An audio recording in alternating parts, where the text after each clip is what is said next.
Olá, está começando aqui na TV Mundo Maior mais um programa Filosofando, o seu programa de filosofia e de filosofia espírita que vai ao encontro das grandes ideias pensadas ao longo do tempo numa infinita jornada em busca da verdade e do bem. É muito bom contar com a audiência de pessoas interessadas em aprofundar seus estudos na área filosófica. É por isso e é para você que indicamos o nosso portal www.filosofiaespírita.org. Lá você encontrará vídeos, biografias, artigos escritos no Brasil e no exterior, 6 blogs de pesquisa, projetos interessantes, além de aulas. As aulas encontram-se em áudio para atender aos que possuem restrições visuais e em versão simultânea para o francês, pois mantemos um trabalho conjunto com a equipe de estudiosos na França. Hoje estamos iniciando, dentro do tema A Missão do Filósofo, uma série de 3 programas sobre Emmanuel, o conhecido guia espiritual do médium Chico Xavier e o coordenador de todo o seu trabalho psicografado. Esse extraordinário espírito nos revelou algumas de suas encarnações. Foi o senador romano Públio Lentulus, o escravo Nestório, o padre Manuel da Nóbrega e o padre Damiano. Seus livros, traduzidos para vários idiomas, incluem romances históricos, mensagens, conselhos que demonstram o seu profundo conhecimento do Evangelho de Jesus, sempre a convidar-nos à reflexão e à prática de suas sublimes lições. Para o estudo desse espírito que tanto admiramos, acompanhemos com atenção o que nos dirá a professora Sônia Teodoro da Silva, fundadora do CEF, o Centro de Estudos Filosóficos Espíritas.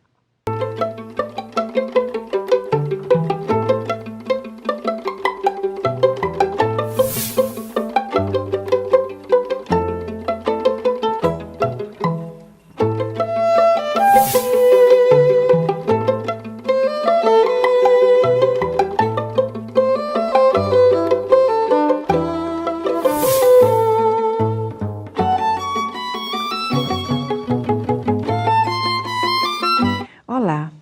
Há alguns programas falamos sobre a missão do filósofo e a missão do filósofo espírita, numa série que você poderá encontrar tanto no canal do YouTube da TV Mundo Maior, quanto em nosso portal de estudos, filosofiaespírita.org. Hoje falaremos sobre o mais ilustre pensador da espiritualidade, o espírito que todos conhecemos sob o pseudônimo de Emmanuel, bem como de suas reencarnações, livros e abordagens como um todo, nesta nova série de 3 programas. Você irá se surpreender com a atualidade do pensamento desse espírito, a sua inteligência, o seu amor à causa espírita e a sua dedicação extrema ao Evangelho de Jesus de Nazaré e a sua mensagem revisitada pelo Espiritismo. Emmanuel, como é do conhecimento de todos, foi o coordenador de toda a obra mediúnica do médium Francisco Cândido Xavier.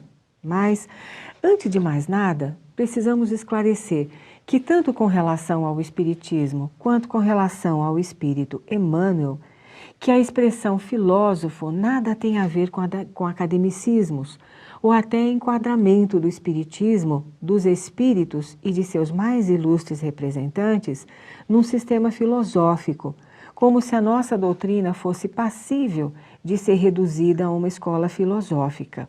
Isto não é possível. O Espiritismo não é uma escola filosófica. Allan Kardec não foi um filósofo. Aliás, nós também temos um seminário em nossos canais citados da TV Mundo Maior e o filosofiaespírita.org sobre a vida e biografia de Allan Kardec, onde estudamos com você que Rivaio, nome de Allan Kardec, foi um pedagogo e um pensador. E sem dúvida que os espíritos que compuseram a falange do Espírito da Verdade também não eram filósofos no sentido acadêmico do termo.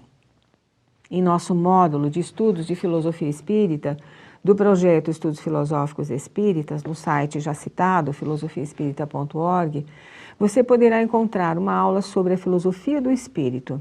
O espiritismo é uma filosofia de e para o espírito, pois o seu objeto de investigação é o espírito e a sua existência em diversas dimensões, ou seja, esteja ele encarnado ou desencarnado. Se você, caro internauta, quiser referir-se aos espíritos como amantes da sabedoria, no sentido lato do termo filósofo, neste caso estará certo. Mas tomemos muito cuidado, já que nós, seres humanos, às vezes por descuido, às vezes intencionalmente, alteramos a legitimidade do espiritismo, querendo enquadrá-lo ou adequá-lo em nossos modismos pessoais, culturais, temporais, presos no tempo, com seus desacertos, erros e enganos. Muito cuidado, portanto. Vivemos num mundo onde a dualidade predomina. Lembra-se de Pitágoras, que disse que a Terra era a morada da opinião? Portanto, todo cuidado é pouco, não é mesmo? Então lembre-se, o Espiritismo, em sua abordagem filosófica, científica e moral, não é nem pode ser uma nova escola filosófica. Nem tampouco Allan Kardec foi filósofo, fundador, entre aspas, dessa nova academia. Qualquer dúvida, escreva-nos para o e-mail da TV Mundo Maior ou em nosso site que você já conhece. E agora também no Facebook do CEF. O Espírito Emmanuel manifestou-se pela primeira vez a mediunidade de clarividência de Chico Xavier por volta do ano de 1931, quando lhe informa sobre a sua missão de médium psicógrafo. Chico, então, notabilizou-se por ser médium de livros, como ele próprio dizia, antes de conhecer o Espiritismo. Mas antes de falarmos dessa magnífica parceria, vamos saber um pouco mais sobre as reencarnações desse espírito tão querido a todos nós espíritas. As reencarnações que vamos citar são as que o próprio espírito revelou. Existem outras informações dadas a esmo por aí e que por vezes causam verdadeiras confusões. Então, desconsidere. Leve em consideração apenas as palavras do próprio Emmanuel. Em 7 de setembro de 1938, afirmava o Espírito em pequena mensagem endereçada aos seus amigos encarnados, abre aspas, algum dia, se Deus me permitir, falarei a todos do orgulhoso patrício romano Públio Lentulus, a fim de algo aprenderdes nas dolorosas experiências de uma alma indiferente e ingrata, esperemos o tempo e a permissão de Jesus. Fecha aspas. Emmanuel não esqueceu a promessa. Em 24 de outubro do mesmo ano, Chico Xavier recebia as primeiras páginas do livro Há 2000 anos. Emmanuel dizia que nele estavam as marcas dolorosas de seu passado como senador na Roma dos Césares, conquistadores, e mais, revelava uma reencarnação mais remota na personalidade de Públio Lentulus Sura, ou Sula, comparsa de Lúcio Sérgio Catilina, este último, um militar da Roma Antiga, célebre por ter tentado derrubar a República Romana, e em particular o poder oligárquico do Senado romano. A história registra a vida de Públio Cornélius Lentulus Sura como tendo vivido até 63 a.C., foi uma das principais figuras da conjura de Catilina. Foi pretor em 75 a.C., governador da Sicília e cônsul. Em 70 a.C., após ser expulso do Senado, entre outros cargos, uniu-se a Catilina, confiando no vaticínio das Sibilas, que afirmava que 3 Cornélii, ou seja, 3 descendentes da gens ou da genealogia Cornélia, seriam governantes de Roma.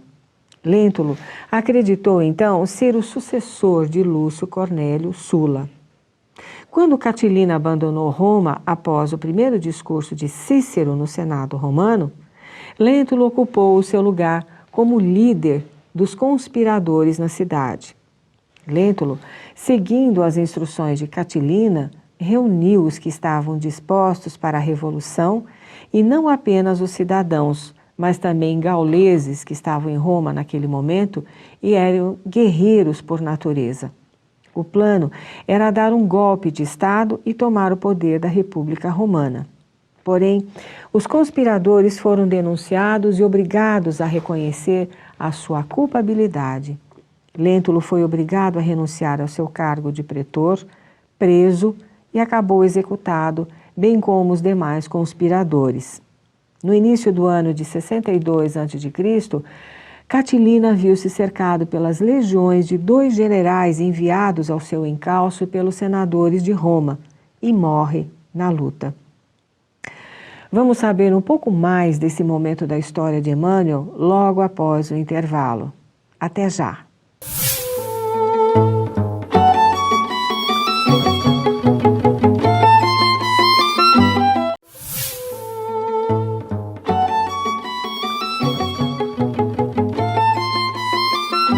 Voltamos com o Filosofando, com a abordagem da vida do espírito Emmanuel. Lentulus Sura, ou Sula, era o padrasto de Marco Antônio, comandante do exército de Júlio César, que após a morte deste assume o triunvirato com César Otávio e Lépido. Marco Antônio tinha ódio de Cícero, culpando-o pela morte do padrasto Lentulus Sura. E tempos depois, após o assassinato de Júlio César, Marco Antônio se vinga de Cícero, mandando matá-lo. Parte dessa conspiração está relatada na famosa série de televisão chamada Roma. Públio Cornélio Lentulus Sula era o avô de Públio Lentulus, o nosso Emmanuel. E é este quem relata que ambos eram o mesmo espírito. Isso mesmo. É neste momento que nós sentimos uma admiração profunda por este espírito que teve a coragem, o desprendimento e a humildade de revelar-se totalmente aos olhos e às críticas do público. Muitos críticos chegaram a duvidar dessas informações, alegando a inexistência de provas históricas da vida de Públio Lentulus, neto de Sula. Muitos ainda chegaram até a desmentir as afirmações de Emmanuel contidas no livro Há 2000 anos. Porém, numa pesquisa feita por Carlos Henrique Nagipe Assunção, historiador brasileiro e espírita, e que teve por objetivo a avaliação dos dados históricos contidos na obra Há 2000 anos, pesquisou em arquivos remanescentes da Roma Antiga a historicidade do personagem protagonista do livro em questão. Seu trabalho está no portal saber.org sob o título Sim, existe um Públio Lentulus no tempo do imperador Tibério. A excelente pesquisa comprova a veracidade dos dados fornecidos pelo Espírito Emmanuel no seu livro autobiográfico Há 2000 anos. Ainda em Há 2000 anos, encontramos a famosa passagem de seu encontro com Jesus de Nazaré. Vamos colocar aqui as próprias palavras do Espírito neste encontro inesquecível. Abramos aspas. Com o Espírito como se estivesse sob o império de estranho e suave magnetismo, Públio Lentulus ouviu passos brandos de alguém que buscava aquele sítio. Diante de seus olhos ansiosos, estacara a personalidade inconfundível e única. Tratava-se de um homem ainda moço, que deixava transparecer nos olhos profundamente misericordiosos uma beleza suave e indefinível. Longos e sedosos cabelos molduravam-lhe o semblante compassivo, como se fossem fios castanhos levemente dourados por luz desconhecida. Sorriso divino, revelando ao mesmo tempo bondade imensa e singular energia, irradiava da sua melancólica e majestosa figura uma fascinação irresistível. Lágrimas ardentes rolaram-lhe dos olhos que raras vezes haviam chorado, e força misteriosa e invencível fê-lo ajoelhar-se na relva lavada em luar. Desejou falar, mas tinha o peito sufocado e opresso. Foi quando então, num gesto de doce e soberana bondade, o meigo nazareno caminhou para ele, qual visão concretizada de um dos deuses das suas antigas crenças, e pousando carinhosamente a mão em sua fronte, exclamou em linguagem encantadora, que Públio entendeu perfeitamente, como se ouvisse o idioma patrício, dando-lhe a inesquecível impressão de que a palavra era de espírito para espírito, de coração para coração. Senador, por que me procuras?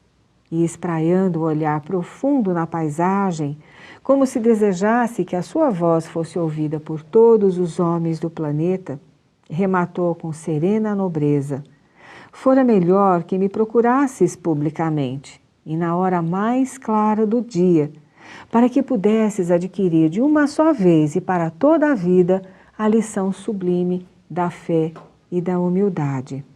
Não, meu amigo, não estás sonhando, exclamou meigo e enérgico o mestre, adivinhando-lhe os pensamentos. Depois de longos anos de desvio do bom caminho, pelo sendal dos erros clamorosos, encontras hoje um ponto de referência para a regeneração de toda a tua vida. Está, porém, no teu querer o aproveitá-lo agora ou daqui a alguns milênios. Se o desdobramento da vida humana está subordinado às circunstâncias, és obrigado a considerar que elas existem de toda a natureza, cumprindo às criaturas a obrigação de exercitar o poder da vontade e do sentimento, buscando aproximar seus destinos das correntes do bem e do amor aos semelhantes.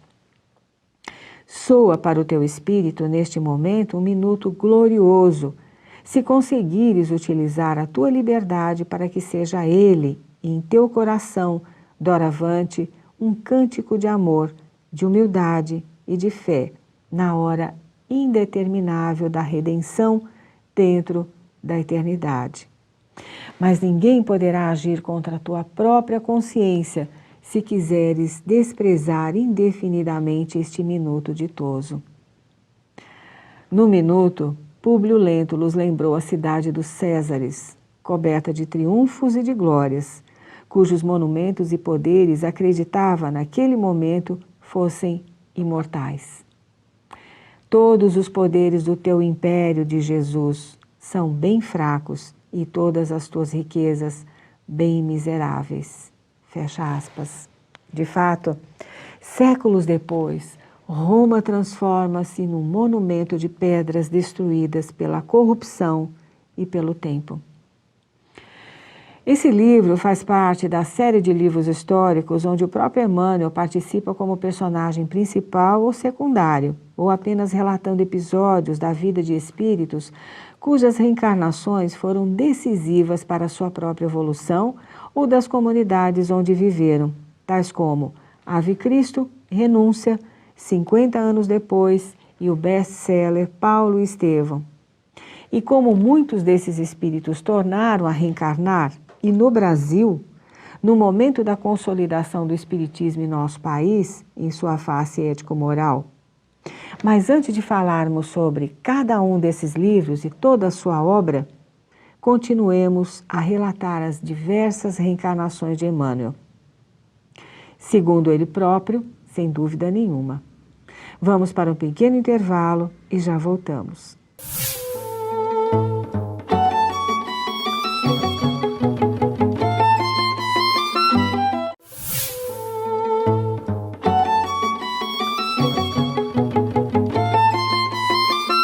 Estamos de volta com o Filosofando, hoje falando sobre as reencarnações de Emmanuel. No livro Sementeira de Luz, organizado por Wanda Joviano, há um curioso estudo acerca das reencarnações desse espírito, bem como de seus personagens históricos. Emmanuel foi a reencarnação de Públio Lentulus, cuja história e comovente processo de conscientização, já citamos, está no livro há 2000 anos. Foi Nestório, personagem de 50 anos depois. Foi o padre Damiano no livro Renúncia. Há, porém, duas outras reencarnações citadas pelo próprio Emmanuel. Uma delas está no livro Ave Cristo, da personagem do pensador Basílio, nascido em Roma, filho de escravos gregos. Nesta personalidade, teve uma vida de muitos sacrifícios. Viaja para a ilha de Chipre, onde mergulha em estudos filosóficos e recebe a personagem Lívia como uma filha. E segue então a sua história relatada neste livro. Infelizmente, e eu diria imprudentemente, algumas pessoas o confundiram com outro Basílio. Este, nascido na rica família de Basílio Velho, um famoso retórico em Cesareia, na Capadócia, e um dos mais influentes teólogos a apoiar o credo de Niceia.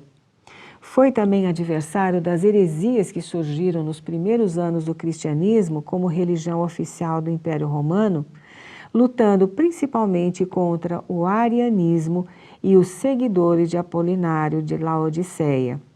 Sua habilidade em balancear suas convicções teológicas com suas conexões políticas fez de Basílio um poderoso advogado da posição niceana. Portanto, dado o histórico de vida da redenção de Emmanuel e esse infeliz personagens da história, jamais Emmanuel poderia ser a reencarnação de alguém que pudesse contradizer a Jesus, não é mesmo? Quando afirmamos alguma coisa com relação aos queridos e grandes personagens da história do Espiritismo no mundo, precisamos tomar o máximo cuidado. É necessário pesquisar e muito para que não confundamos os queridos personagens com outros que semearam a discórdia e a confusão entre as pessoas e no próprio cristianismo. Sabemos o resultado desse processo de Niceia, a completa distorção dos ensinamentos de Jesus, além da sua divinização e o seu afastamento de todos nós para toda a eternidade, se não fosse a sua imensa misericórdia e compaixão, enviando até nós o missionário Allan Kardec e ele próprio voltando como Espírito da Verdade a proceder à releitura de seus ensinamentos, desta feita cercado por todos aqueles que lhe conservaram a fidelidade. E você, querido internauta, fique atento, não aceite essas revelações, entre aspas, desprovidas de todo e qualquer embasamento histórico e legitimidade espírita. Prossigamos com o livro Ave Cristo. Ali, o nosso querido benfeitor Emmanuel revela que a cidade de Lyon, na França, notabilizou-se por ser a cidade dos mártires cristãos.